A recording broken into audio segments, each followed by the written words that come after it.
Hello, welcome everybody. Welcome to Common Censored. I'm the most censored comedian in America, Lee Camp, and I'm joined by creative activist and all-around awesome person, Eleanor Goldfield. It's actually creative radical now.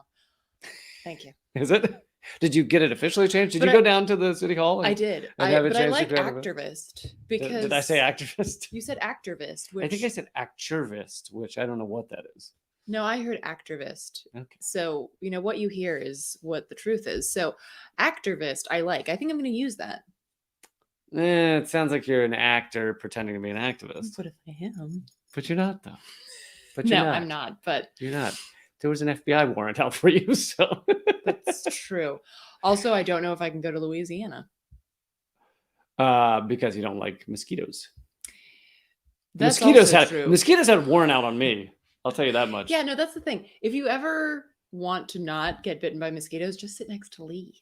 We have incredible topics and stories coming up for you. One of the biggest ones is the non-Western world. I wish there was a better term than West, but most people seem to know what that means because obviously it's not just the West. There's this country and that country. But anyway, the non-West is coalescing, coming together. Sorry. I'm sorry. I just have to highlight that because that's funny. AOC is an activist. Ah. Well put. I'm sorry. Go ahead. The non-West. The non-West is coalescing, coming together in basically standing up to the U.S. empire, which is kind of an about time kind of thing. And we're seeing this happening in real time. It's pretty incredible. And I both think that it, in many ways, may mean very difficult times for your average American, but also for humanity. We have to get to a place where countries are viewed more equally. There is not U.S. hegemony. We don't invade every country that goes outside the petrodollar. Like, we have to get there. And so in a long-term way, it's a positive, kind of like moving off fossil fuels. If you were to cut off all fossil fuels tomorrow, a lot of people would suffer in a fuck ton of ways. And also we'd have a livable planet longer. So anyway, so we're going to cover that. We're going to also cover a bunch of other stories that are significant. And thanks for joining us. And a lot of people are commenting red, which I don't know if they're calling us communists or they're impressed by your hair. But thank you. This is the Halloween coloring.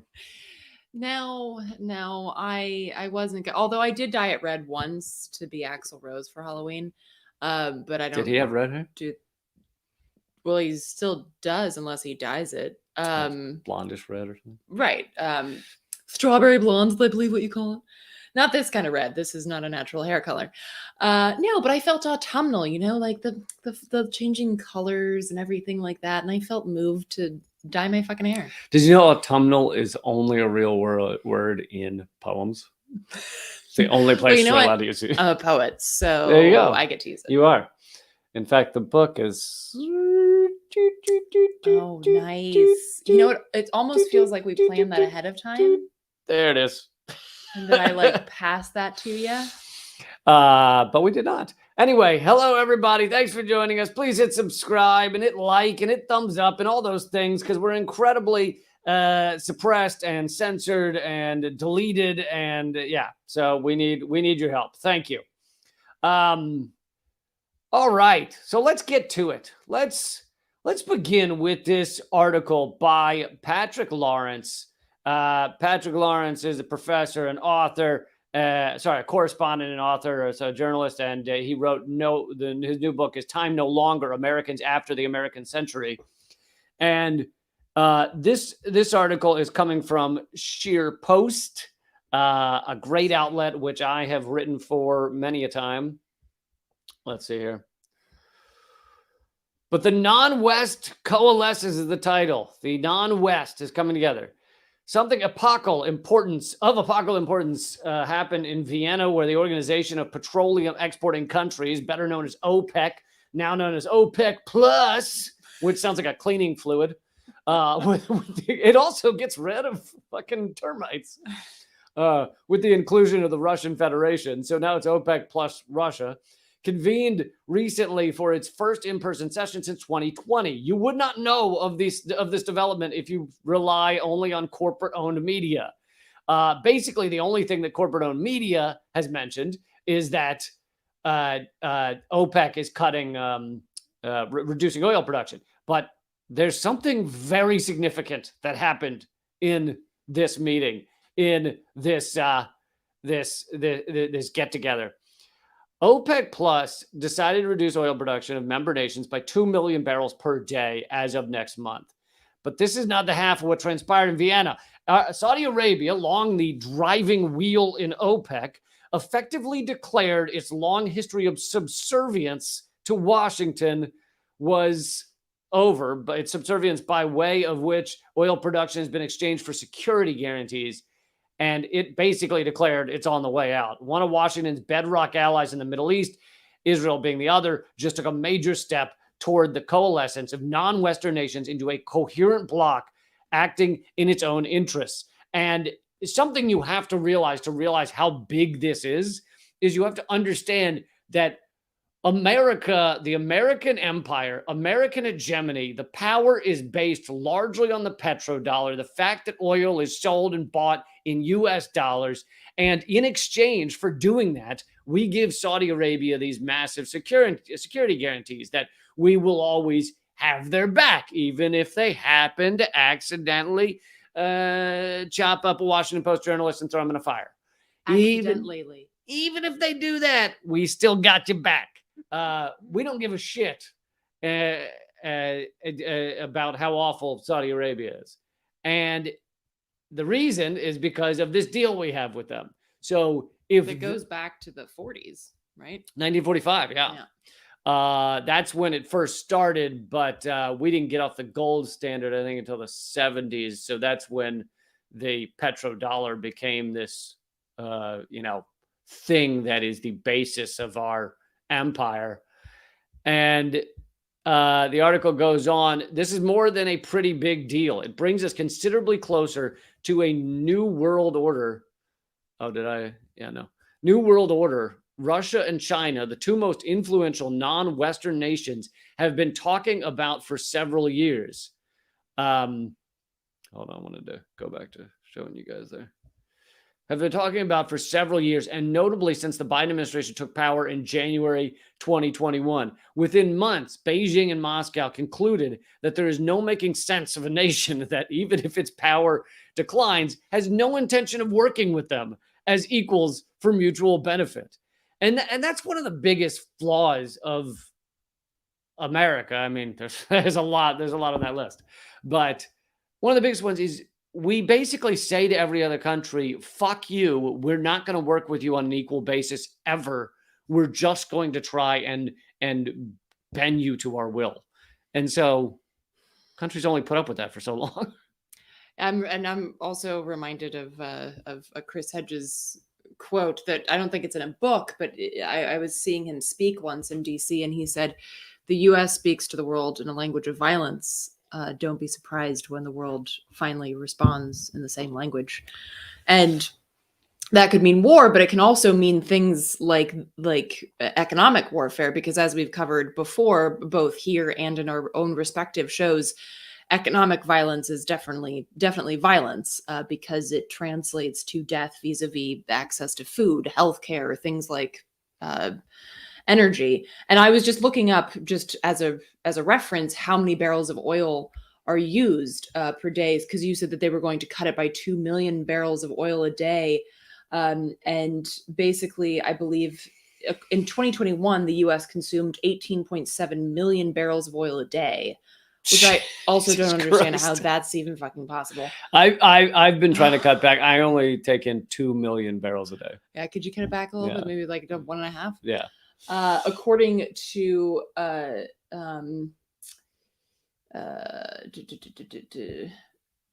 in 2016, I can't find easily. I mean, I'm sure I could find it, but quickly.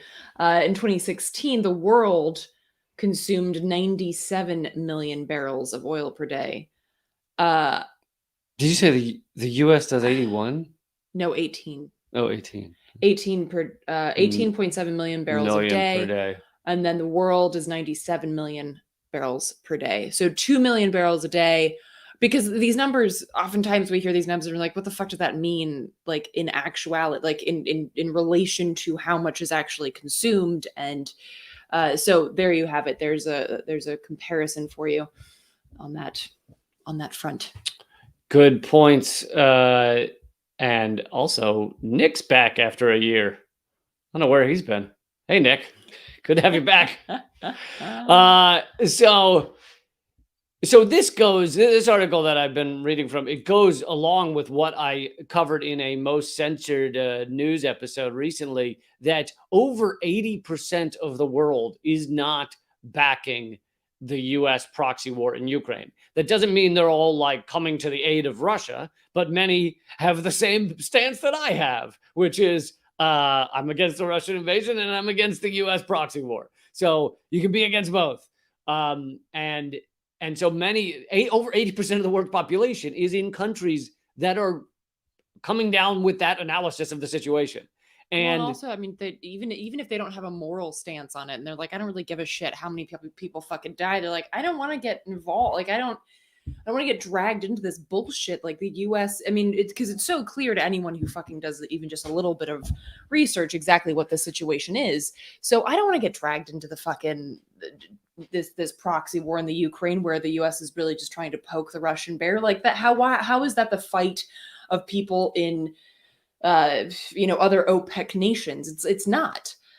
So I mean, this is I think this has been a long time coming, and it's also been something that I really would have liked to see from countries in Europe, for instance, really that standing up to U.S. imperialism, particularly vis-a-vis NATO, and saying, fuck you, we're not doing this anymore. It's dumb and you're killing the planet. But unfortunately, Europe has been towing the line of U.S. imperialism. And yeah, we're going to get to that quote you found from the EU in a second. So they talk about Russia. He talks about Russia and China being the two most influential non-Western nations. Have been talking about this for several years. Within months, Beijing and Moscow concluded that there's no making sense of this nation. Oh yeah, I already did that. And numerous countries have had little trouble detecting which way the wind blows in this situation. The Ukraine crisis has sent a new bolt of electricity through this geopolitical trend that was already happening. I mean, the U.S. is a late stage empire. That's been going on for many years now. Heavily exploited the world, pushed everything to the brink, and along with being a late stage capitalist society. So then he continues,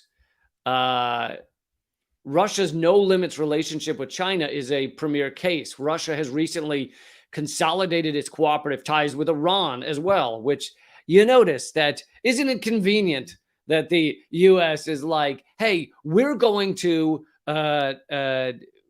highlight these protests in Iran, whereas there have been other protests in Iran. There have been other things going on in Iran. There have been other protests around the world against police. There's protests against dictatorships. The U.S. sends aid to 70% of the world's dictatorships. None of those do we highlight protests, but we're highlighting these protests in Iran because it serves a purpose for us. It doesn't mean that there's no legit protests going on, but it serves a purpose for us. And right now, Iran is siding with Russia and consolidating their relationship.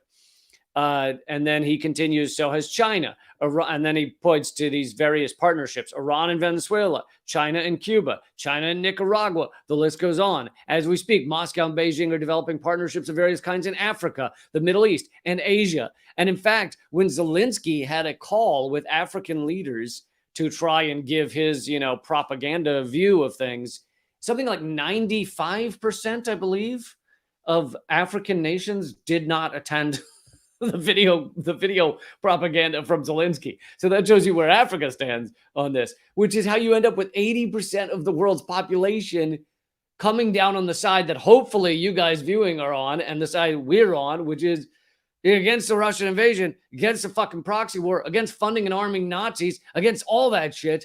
And this is just pushing us towards nuclear war and pushing us towards environmental destruction. Amen.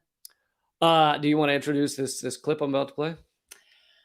Absolutely. So this, by the way, these both Sheer Post and Multipolarista are available at radindiemedia.com. Radindiemedia.com, RADINDIE media.com. It's completely free to use. There's no ads, there's no sponsors. It's just for you guys to get something from and enjoy and learn. Indeed. So this is a piece that Multipolarista, which is Ben Norton's site and platform, shared, and it's another one of those instances of saying the quiet part loud. And which seems to be happening more and more often these days, which I guess I kind of appreciate, but also I'm still shocked when it happens, I guess. So this was in like roughly 2 weeks ago, October 10th, in Brussels. The EU foreign policy chief at the 2022 Ambassadors Conference in Brussels on October 10th said the quiet part loud and said our prosperity was based on China and Russia, the energy and the markets, and that's no longer the case. And don't just take it from me, take it from the man himself. All right, here it is. Our prosperity has been based on cheap energy coming from Russia, Russian gas, cheap and suppose affordable and secure and stable, which has been proved not the case, and the access to the big China market for exports and imports, for technological transfer, for investment, and for having cheap goods. I think that the Chinese workers with their low salaries has done much better and much more to contain inflation than all the central banks together. So our prosperity was based on China and Russia, energy and market. Sorry for the remix there. But so he basically summed it up. He said, our prosperity was based on Russia and China, on the energy and the market. And then also pointed cheap energy, cheap wages. And then also pointed out that the low wages in China were really helping us a lot more than any of the central banks could have. And it's like, oh, you just described capitalism like in a nutshell. So did you want to jump in? Oh, well, I wanted to address two comments, but actually neither of them need to be addressed this second. Okay, so go ahead. Then we'll continue. So as Ben points out, by imposing devastating sanctions on Moscow over the proxy war in Ukraine and by pledging to boycott Russian energy, Europe has lost its largest supplier of gas and oil. So that's what he's talking about in terms of the loss of, being able to count on Russian oil. The EU is now looking for new sources of energy and is importing much more expensive LNG, liquid natural gas from the US, which has caused electricity bills to skyrocket for EU citizens and businesses. Now that China and Russia have become the EU's geopolitical adversaries, thanks to the US, Borrell, who's the minister, argued that Europe, quote, will require a strong restructuring of our economy. The adjustment will be tough and that will create political problems, he said. And he said, I think that we Europeans are facing a situation in which we suffer the consequences of a process in which we have decoupled the sources of our prosperity from the sources of our security. Yeah. And he also goes on to point out that now the EU is relying on the United States for security, but that's not reliable. Well, the U.S. can't provide affordable energy to the EU. Obviously, I believe we need to switch our energy to all green, all renewable, but that's not happened yet. So at this moment, people, fucking freeze to death in the EU while the US is like, yeah, pay us shit tons for energy, but we'll give it to you, but we'll just charge an arm and a leg because we have to ship it across an ocean. Whereas you were going to have a pipeline directly from Russia that we then blew up.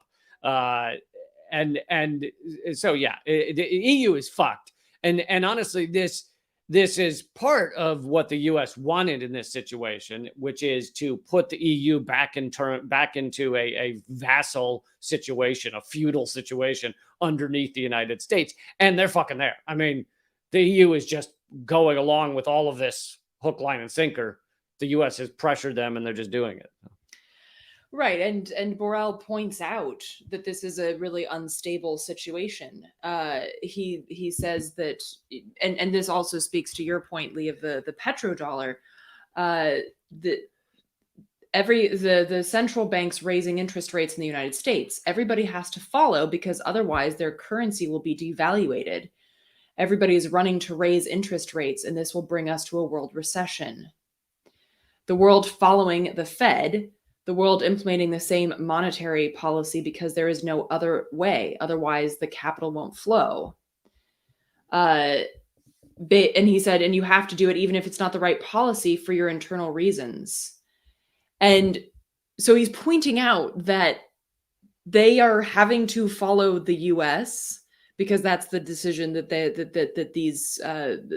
these governments have made, and that it's a hugely unstable situation, both economically and in terms of the energy market, as Lee just pointed out, and that having the history of relying on cheap energy from Russia and cheap labor from China is no longer the happy valley situation that the EU exists in, and they are now in a very awkward and difficult position that will only get more difficult as time passes. And he's not coming out and saying what the obvious point here is, but you shouldn't fucking follow the US in any way, in any topic, issue, policy. Not even to a movie. Probably be a shitty movie. No, but you'll also end up down a weird fucking alleyway. You don't want to don't. Terrible sense of direction. So basically, the only way out of this is to stand up to US empire. Otherwise, you are going to continue down this path. And he also makes a point of mentioning the rise of the far right, which, as I have pointed out many times, neoliberalism is the road that's paved towards fascism. Fascism always exists at the end of neoliberal policies. And so the only way out of this is to stand up to US empire. But that's not something that is looking realistic if you look at the policy of European nations. So they should take a page from the non-West OPEC folks. Yep. Perfectly said. And real quick before I get back to the initial article from Sheer Post, I just wanted to address two comments. One person said, you guys should have someone from Multipolarista on your live streams or podcasts sometimes. And Ben Norton founded Multipolarista, and I have had him on many times. I've had him on Project Censored as well. There you go. So, yes, everybody should check out those interviews. And then someone else, I think they might have been a Trump fan, wrote in the comment thread, I don't recall any wars under Trump, huh? And actually, although Trump did not spark off the proxy war in Ukraine. Well, he didn't try that one. But he actually did try. Yes, he assassinated the top Iranian general. So no, but he didn't try to start a war in Ukraine. Yeah, not Ukraine. No, but when you say he did try to start other wars, like with Iran.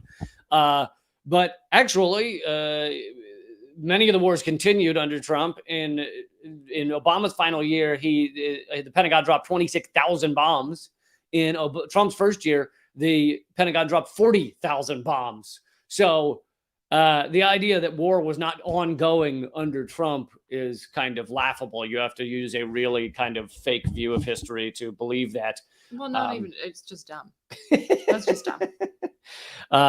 There are areas where Trump did try to create peace for his own reasons, his ego or whatever reason. One is North Korea, and the military-industrial complex stopped him from doing that. Pompeo, although that Pompeo was one of his good buddies, Pompeo and John Bolton stopped him from creating any kind of peace with North Korea. So Yes, that part is true. So if you want to say there are moments where Trump tried to create peace, you could make that argument. To say there were not wars going on under Trump is absolutely not true. But also, let's not confuse the intention, right? Him trying the motivation. the intention, the motivation.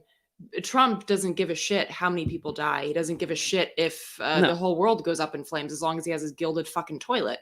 So this is not about whether Trump is a good person or not. He's an awful fucking human being. As are pretty much all our presidents. Well, right. But I just don't want it to get confused in terms of what the intention is, because that's important. Because if you actually wanted to create peace with any nation, then you as a president would move towards that. And if the military industrial complex stood in your way, then you would make a big fucking stink about it.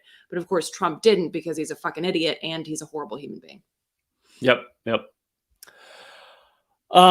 So I just want to conclude real quick with this, with a little bit more from this article at Sheer Post, which I think this is one of the most important stories going on in the world right now. And you will get zero of it from mainstream media. The maximum you'd get from mainstream media is that Saudi Arabia cut oil production a little bit and it may cause higher prices.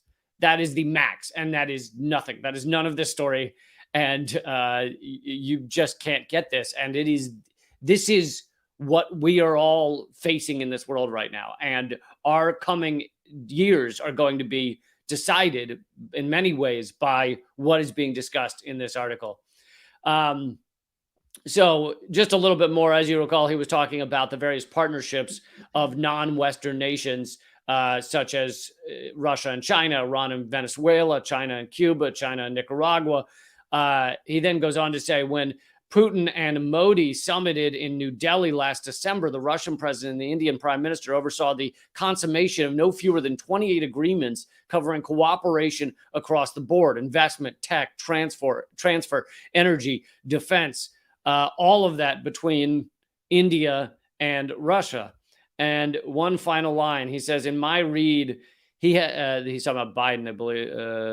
Biden, the Biden White House has effectively joined. Wait.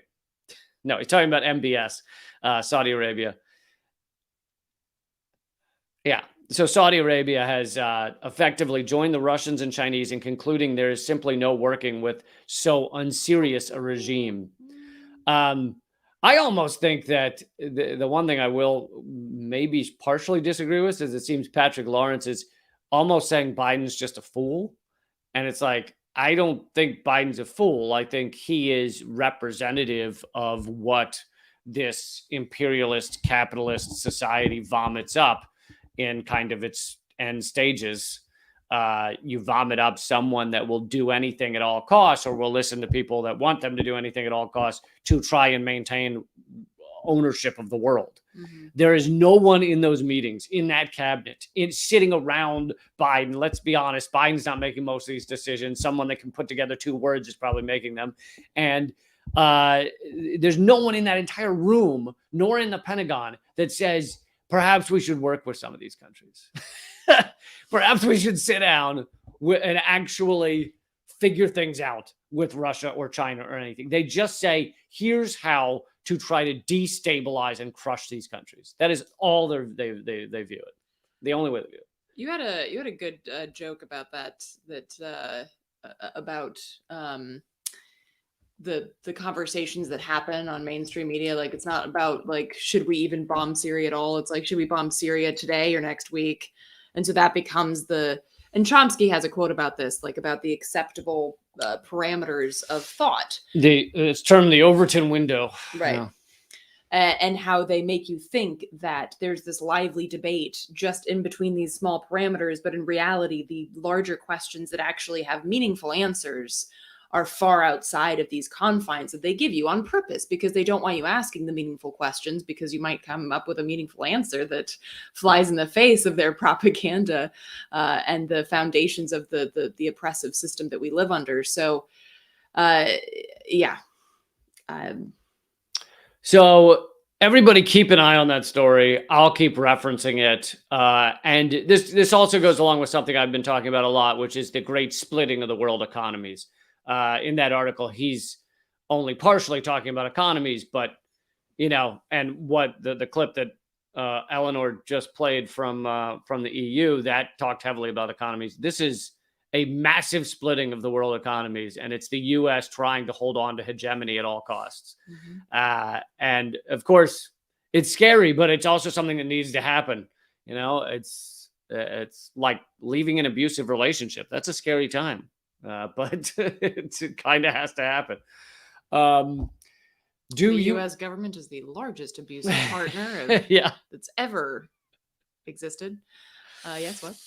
Well, let me say this first. We're going to do one more story, and then this live stream will only be at rumble.com/Lee Camp. It's free to watch there. There's no charge. Just join us over there, rumble.com/Lee Camp. And my entire main YouTube channel has been banned globally. So I have no choice but to be at a platform where they will not ban me. So please head over to rumble.com/Lee Camp. We'll do one more story and then we'll go over there. Would you like to do New Jersey next or Haiti? Are you feeling more of a Bon Jovi vibe or insert Haitian artist here vibe? I see. I thought you were going to go with Bruce Springsteen, but you went with Bon Jersey, which is cool. I'm not hating on it. What's wrong with Bon Jersey? Nothing. I had a huge crush on him when I was a kid. So I'd like to do Haiti, please. I'll do Haiti for 100. All right, let's do Haiti for 100. So I have some things highlighted. I don't know if you want to. We don't have to focus on those. Is that proof that you did your homework? Well, no. I'm just saying. I have things highlighted. Teacher. But I highlighted things. No, it is kind of funny because sometimes I'll highlight things and then you'll go through the article and you'll actually pick all of the opposite points. Yes. So in that case, everyone look at the highlighting and then look at what's under it, and then you'll see what I'm actually talking about. No, so I mean, it's not a very long article, so I recommend that people check it out. If you have the interest and the time afterwards, it's via People's Dispatch, which again you can also find at radanymedia.com. Thank you. So basically, there's some very helpful backstory, and I'm not going to go through all of it. I'll just kind of go through the Cliff's Notes. Backstory and context to what's going on and has been going on in Haiti for hundreds of years. So in 1804, Haiti became a nation thanks to a slave rebellion, and it was the first slave rebellion after the African slave trade that resulted in a casting off the colonialist power, their own society. Yeah. But the story doesn't end there, because as opposed to, and then they live happily ever after as a free fucking nation of former slaves, and hooray. No. Since 1804, the colonialist powers, which very predominantly France to begin with, because that's where Haiti was a French colony at the time. But the US, England, EU, all of that shit worked together to oppress Haiti. And that continues up until this day, where we see that there's a push for military intervention and troops being sent to Haiti to prop up an oppressive puppet government that works for US imperialism and has been oppressing the people of Haiti for decades. And of all of the regime change ops, assassinations, everything that the U.S. has carried out, Haiti has one of my favorites, just for sheer hilarity. In 2004, the U.S. and UN military, but it was on a U.S. military flight, kidnapped the first ever democratically elected president of Haiti, Jean-Bertrand Aristide. Kidnapped him, put him on a plane, flew him to Africa, and dumped him there. Yeah. And the U.S. media, they talked about how, it was a coup, and he believed he's left the country and all these things. But the U.S. media did not talk about how the U.S. were the ones that helped kidnap him and dump him in Africa, which is fucking insane. Yeah. I mean, imagine, I'm not saying that I would be against this, but imagine if somebody just swooped in, kidnapped Biden and dropped him in fucking, I don't know, England somewhere. How would the U.S. respond? Yeah, how would the U.S. respond? I think a lot of us would be like, okay. Yeah. Let's go to brunch. So basically what's happening now are a continuation of protests, and protests have been ongoing in Haiti for decades because of the extreme oppression that these folks live under. And was it last year that Moise was murdered? I Yeah. believe. Yeah, Yes. there you go. The then president Moise, who was yet another puppet to U.S. imperialism, was murdered in Haiti last year, and now there's another another puppet that is in place, and the U.S. is trying to prop him up. Ariel Henry, prime minister and acting prime minister and president, and basically his response to crises have been to continue to oppress the people of Haiti, raising fuel prices and bringing out the police and the military to combat and kill and abuse the people of Haiti. And he was installed by the core group, which I wish it had like a cooler like Bond villain name, but no. It's made up of 6 countries and led by the US, the EU, the UN, and the Organization of American States, OAS, which, if you haven't heard of them, are a clusterfuck. Installed after the last guy Right. was assassinated in his bed, and it's quite possible that the current guy, Henry, however it's pronounced, Sorry, I probably misspelled or mispronounced it. was somehow connected to the assassination. So anyway, that's a little bit of backstory. Now, the current issue is that the U.S. and Canada, and I'm sure other places, are arming Henri's illegitimate government and planning military intervention in Haiti. On October 15th, the U.S. submitted a draft resolution to the UN Security Council calling for the, quote, immediate deployment of a multinational rapid action force in the country. Now, I'm just curious, Lee, how many people have you seen with the Haitian flag on their Facebook pictures and I stand with Haiti hashtags? Oh my God, it's fucking everywhere. I'm like, could people just stop with the Haitian flags? People painting their faces, all the Facebook thumbnails. And I'm like, you people don't even know what's going on there. But everyone just cares for the Haitian people. It really is. It's just terrible. Yeah. I mean, or also zero. I've actually never seen a Haitian flag on a thumbnail. And just to be clear, the US invading Haiti, Russia invading Ukraine. Pray tell, Lee, how many blonde and blue-eyed people are there in Haiti versus Ukraine? I'm gonna go fewer, Alex. What is fewer? Fewer. What is fewer? You are correct, Lee. You get the daily double.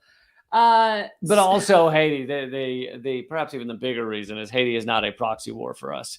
Right. Haiti is something we would like to get involved in because we want to keep things destabilized there. We don't want to allow what we call gangs, but you know, when the government is incredibly corrupt and US backed, isn't that a kind of a gang? So in a way, you have warring gangs. We don't want the people's warring gang to get the upper hand. So we kind of want to keep things just catastrophic in Haiti. That benefits the US. Well, it's just like the what's it, Lockheed Martin? When the Iran nuclear deal was first signed, Lockheed Martin had a call to its board and its investors, and it said, "Don't worry, we're going to make sure that things remain destabilized in the region for years to come." Because destabilization, which will be good for us, right? Destabilization is a code word for the military-industrial complex making bank off of the murder and oppression of millions of human beings. Very few of them blonde and blue-eyed until recently. And again, now it's not important because it's worth it because we get to poke the Russian bear. So as somebody put it, I can't remember who it was, we are prepared to fight Russia to the last Ukrainian. Anyway, back to Haiti. There's a great portion of this article that talks about actual solidarity, which I feel like is something that gets lost in these conversations, because to be honest, putting up a Haitian flag is not going to help anything, right? Yes, it might point out that people are fucking hypocritical in who they support, and which kind of wars and which kind of invasions they find abhorrent and which ones are totally fucking fine. Hold on, But- I have to go change my Facebook comment. However, there are actual ways to be in solidarity, and one of them that's very important is to educate ourselves. So, for instance, they use the example of the Cuban Medical Brigade, which first went into Haiti in 1998 to support them after multiple disasters. And again, Cuba's largest export seems to be doctors, whereas ours is weapons. And it's so funny, in the rare time that the U.S. media will mention how great Cuban doctors are, or not how great they are, but the Cuban doctors, and that they are helping in many nations around the world, whenever the U.S. media, they'll be like, Cuba has sent evil doctors to evilly look at people and help them. They're stabbing them with needles. And so, and then there's various organizations that they point out have worked to support Haitians on the ground. And I also recommend that people take a look at HaitiLibre.com. That is a news site that seems to have some really solid information vis-a-vis Haiti. But in terms of the demands to be in solidarity with Haiti, here are a few. One, that France and the United States provide reparations for the theft of Haitian wealth since 1804, including the return of gold stolen by the U.S. in 1914. Yes, legit fucking just like pirate robbers stole a bunch of gold from Haiti. France alone owes Haiti at least $28 billion because, this is amazing. After Haiti won their independence vis-a-vis a slave rebellion, France demanded that they pay them reparations for the loss of the free labor that they would no longer be getting because of no more slavery. Imagine you kidnap somebody, keep them for a few years in your basement. They then escape. And as they're running away across your lawn, you're like, you owe me $1 million for the stuff you would have done for me if you were still here. Yeah, like that's basically it. That's what it is. Yeah. So France, get to work on that. I don't know how long it would take you to get 28 billion, but send it get back, moving. France. Send it back. Bring it on back. Beep, beep, beep, beep. Come on, France. Another point is that the U.S. returned Navassa Island, which is an island that is between Jamaica and Haiti, I believe, and it is now a fucking U.S. military base, and you can only get to it if you have permission by the U.S. military. So this would be a nice moment to both give back an island that belongs to a sovereign nation and get rid of a U.S. military base. Two birds with one stone. I don't like that saying. How can we change that to? I don't want to throw stones at birds. Don't say two bagels with one scone. Don't you dare. No. Number 3, that the UN pay for the crimes committed by the MINUSTAH, which is the UN stabilization mission in Haiti, which was very destabilizing, and killed tens of thousands of Haitians, raped untold numbers of Haitians, and also introduced cholera into the country. So well done, UN. Very stabilizing. In a poorly attended ceremony where they said, "Boo-doo-doo, here is cholera." Cholera. You're welcome. The 4th point is that the Haitian people be permitted to build their own sovereign, dignified, and just political and economic framework, and to create education and health systems that meet people's real needs. I don't know, maybe something that like a democratically elected government would do that we could just stop fucking overthrowing for one hot second. And that the final point made here is that there's real opposition to military invasion of Haiti. So again, it's very important to educate ourselves so we know what the situation is in Haiti, and that we not just listen to corporate media who's like, oh, we have to go help the Haitians by invading. Anytime, look, I tweeted about this a couple weeks ago. I was like, no one can come up with an instance where the U.S. has sent military anything, weapons, bombs, drones, and surveillance, advice, any military anything to a country to literally just help people without some sort of benefit there. The U.S. only does that with countries that where we have something we want to take or something we want to stop in order to continue our power. So stop them from leaving the petrodollar or that kind of thing.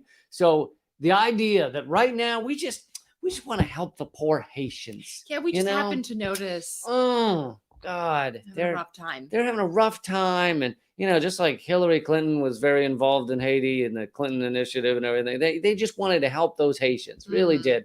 True. And I just want to wrap up here by, in our standard situation where you find the opposite parts of the article important as I do, which I love. But it's Just like but to it, keep it, people guessing. it means that it's an article with a lot of important stuff. But I just wanted to tell people this: the U.S. and Canada are now arming. This is what we're talking about: sending aid to I read Canada. that part though. You did read about arming? I read that part and I just didn't read this would be. Okay. This would be be. the this would be the latest chapter in over 2 centuries of destructive intervention by Western countries in Haiti. Since the 1804 Haitian Revolution, the forces of imperialism have intervened militarily and economically against people's movements seeking to end the neo-colonial system. Most recently, these forces entered the country under the auspices of the UN via the UN Stabilization Mission in Haiti, which was active from 2004 to 2017. So basically, it's been a few years since we stopped having the UN Stabilization Committee or whatever the fuck in Haiti. And now we're getting back in, sending more military aid to, oh God, the terminology I is know, just, dude. It was so purely Orwellian. yeah. All right, folks, we are continuing this live stream at rumble.com/Lee Camp. I'm also going to play one of the new episodes of the Most Censored News at the end of this live stream as well. So if you want to see that, if you want to see the rest of this live stream, go to rumble.com/Lee Camp. And let's see, if you give me 1 second, I'll give you the direct link. Yeah, can you, was that Ghostbusters? Can It you? was. I just watched Ghostbusters the other day. Number 2. I haven't seen number 1 in fucking years. Well, that can be arranged, I know. All right. See everybody. If you aren't going to join us at rumble.com/Lee Camp, I hope you'll still become a member at leecamp.net and support this show. You can also become a member there for free and check it out and not pay anything, and then see if you want to support the show as well. So please do that. Someone just commented, France can ask U.S. Congress for $28 billion. If France just said that it was If they for just waved a Ukraine- Ukrainian flag, they'd probably, get it. All right. We are going to continue with something epic that New Jersey just did. Which is, Rare, yeah, to say the least. yeah.